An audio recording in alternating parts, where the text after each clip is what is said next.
A house can survive ugly cabinets, bad tile, and a backyard that looks much better in the listing photos than it does in person. It can even survive a brutal mortgage rate, although your checking account may disagree. What gets harder to survive is buying into a city that keeps approving growth while its water supply gets shakier. And, strangely enough, that part usually isn't mentioned during the open house. Nobody says, the kitchen was renovated last year, and the regional water plan is starting to sweat. Most buyers ask about schools, taxes, crime, insurance, and whether the commute will wreck their morning. They don't usually ask if reservoirs are sinking, aquifers are being pushed too hard, or future subdivisions might depend on water deals that still haven't fully worked out. So in this top 10, we're counting down the U.S. cities where water shortages could start tearing into the housing market.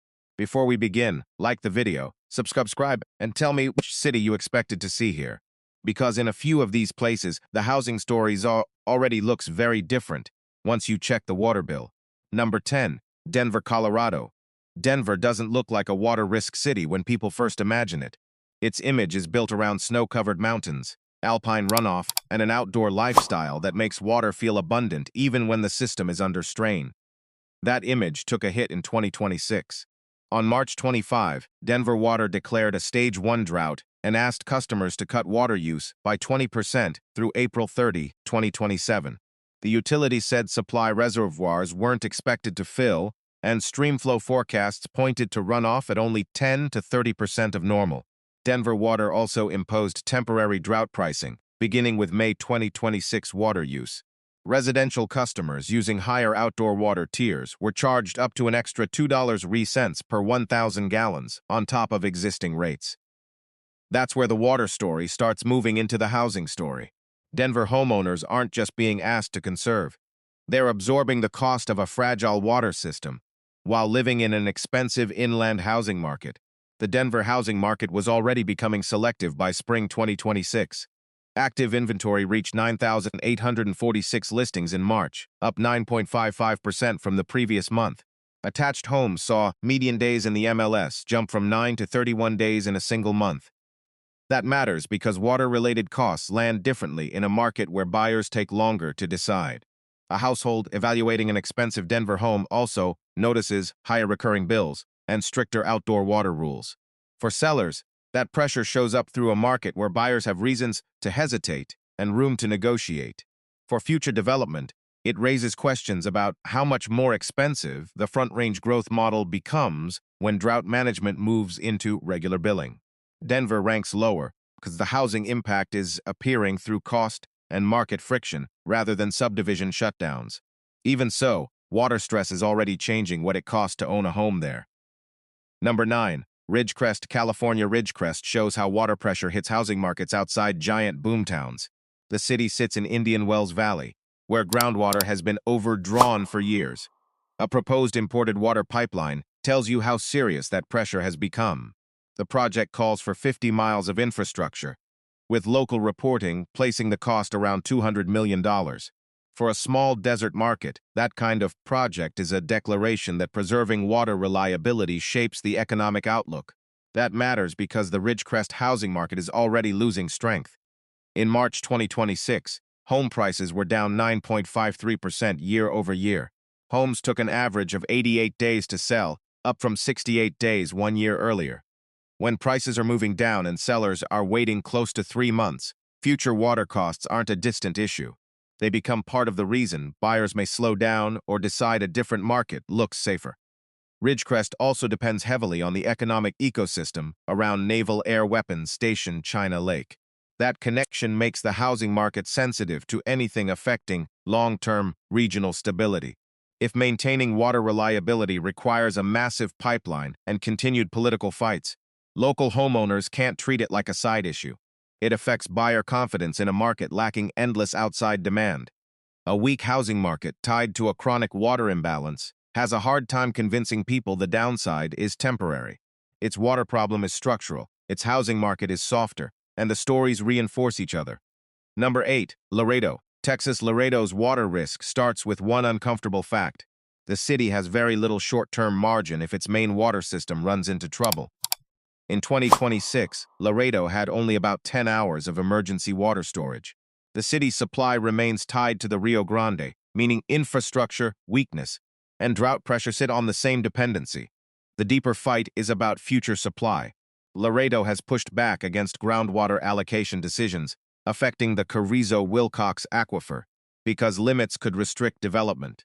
That dispute matters because it's about whether a growing city can secure supply for future expansion without fighting over scarcity. The real estate market gives that issue more weight. In March 2026, Laredo homes took an average of 117 days to sell, compared with 105 days a year earlier. The number of homes sold fell from 104 in March 2025 to 90 in March 2026. Realtor.com data showed a median listing price of $255,000, down 0.58% year over year. Those numbers describe a market where sellers wait longer and transaction volume is lower. A city with slower-moving inventory can't afford to let future water availability become more expensive and visible to buyers. Builders also feel that risk. If future groundwater access remains disputed, the cost of new development rises. Laredo's vulnerability comes from its thin emergency cushion, public fights over supply, and a housing market taking longer to clear homes. When those forces stack, water becomes part of the reason the housing market looks less secure. Number 7. Las Vegas, Nevada. Las Vegas proves a desert city can grow while using less water, but the housing market can't ignore where water comes from. Roughly 90% of southern Nevada's supply comes from the Colorado River, and the region is operating under a Tier 1 shortage. That shortage matters because Lake Mead remains the backbone of the city's confidence. The Southern Nevada Water Authority has banked water, but that exists because the source itself has become less dependable. Federal proposals in May 2026 discussed Colorado river cuts that could reach 3 million acre-feet annually across the lower basin. That water story lands inside a Las Vegas housing market that has become less automatic. In March 2026, Las Vegas home prices were down 0.22% year over year. Homes took an average of 60 days to sell, compared with 51 days a year earlier. That matters in a city where real estate has long depended on scale and the belief that growth can keep spreading. When homes sit longer and prices flatten, buyers question the value of stretching for a purchase. When that city remains tied to a shrinking river system, questions include the future price of water and tighter conservation rules. Las Vegas isn't weak because it failed to plan. It's on this list because a well-prepared desert metro has to protect a housing market built on a river system losing certainty. A buyer is buying into a metro whose housing confidence depends on keeping Lake Mead from becoming a worse problem. Number 6. St. George, Utah. St. George has a clear growth versus water story. Washington County sold itself as a Sunbelt destination for retirees and remote workers. The county is projected to grow by 155% by 2060. The water math behind that growth is much less comfortable. An analysis found Washington County's reliable water supply could fall short of 2060 demand by 53,625 to 112,997 acre-feet. That is why the region pushed the Lake Powell pipeline, a 140-mile project to move Colorado River water. The housing market is giving that water debate more weight. In March 2026, St. George home prices were down 1.9% year over year. Homes took an average of 57 days to sell, compared with 48 days a year earlier. Washington County had 3,659 active listings in April 2026, up 9.23%, while the median sold price was down 13.57%. When sellers face more inventory and weaker pricing, a future built around a costly pipeline doesn't help. It makes the region's growth model look conditional. Developers are operating where long-term planning assumes a gap between available water and expected demand. Homeowners are tied to a market where future growth depends on securing water from a stressed river system. Buyers notice when a county wants to grow while admitting existing supply doesn't cover the planned destination. The water shortage is sitting directly underneath the next generation of housing demand. Number 5. Casa Grande and Pinal County. Arizona Casa Grande shows what happens when housing growth has to wait for water policy. For over 20 years, no water provider in the Pinal Active Management Area received a new 100-year assured water supply designation. That changed in March 2026, when Arizona Water Company received the first new designation through the ADAWS program. State officials said the designation could support more than 80,000 new homes in Pinal County. That, that tells you how tightly housing and water had become linked. Future home building had been constrained by the inability to prove long-term supply at scale. The housing market reflects a place with demand, but not the momentum that forgives delays. In March 2026, Casa Grande's median sale price was up 4.1%, but homes took an average of 86 days to sell, up from 76 days.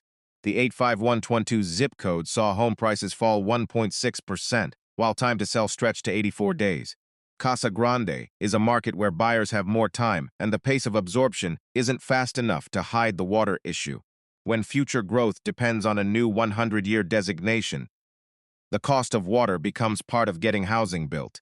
New homes in Pinal County don't move from desert to subdivision unless the water ledger works first.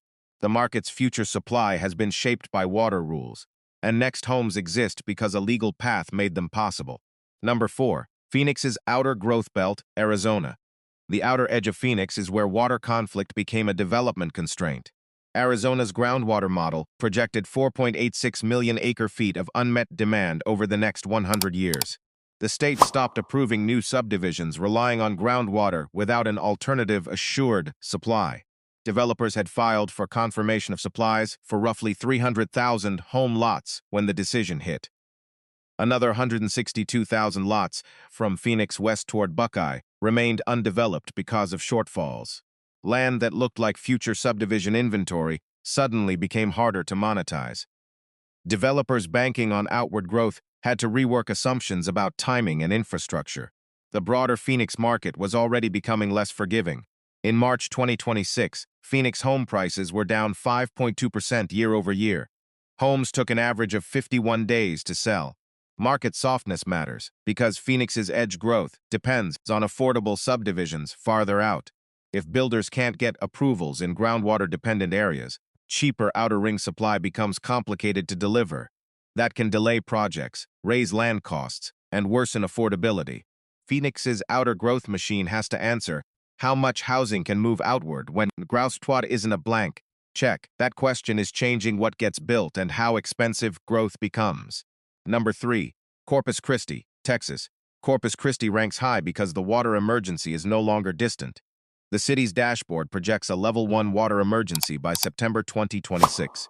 As of April 2026, Choke Canyon Reservoir and Lake Corpus Christi were at a combined capacity of 7.8%. The proposed emergency plan requires a 25% reduction in water use. That water stress lands inside a housing market where buyers have leverage.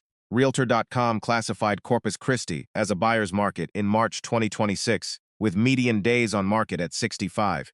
A local analysis reported home prices softened by 0.8%, and roughly two-thirds sold below asking price. Corpus Christi is a market where buyers can hesitate and watch water headlines before deciding to commit. A city telling households to cut water use by 25% becomes a harder sell for new residents. Builder has to think about whether future water access becomes an obstacle in permitting. Existing homeowners face stricter conservation rules and the cost of emergency infrastructure. Corpus Christi's vulnerability comes from the water crisis being visible in ordinary life. Reservoir collapse and a buyer's market happening at the same time makes real estate risk feel immediate. Number 2. Queen Creek, Arizona. Queen Creek is a clear example of a town buying water to protect its housing future. Officials spent years trying to reduce dependence on local groundwater while preserving building ability. In 2025, the town approved a $244 million deal to acquire 12,000 acre-feet of water annually. This supply fills the gap needed to prove a 100-year assured water supply. The town is buying it because the local growth model needs a stronger supply portfolio to keep development moving. The pressure becomes obvious when you look at the market. In March 2026, Queen Creek home prices were down 2.3% year over year. Homes took an average of 85 days to sell, compared with 67 days a year earlier. Homes are no longer moving with effortless speed, and the town is spending hundreds of millions to secure water credibility for construction.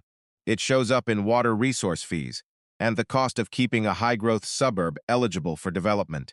A buyer looking at a $635,000 home taking nearly 3 months to sell can't assume future appreciation is protected by endless growth.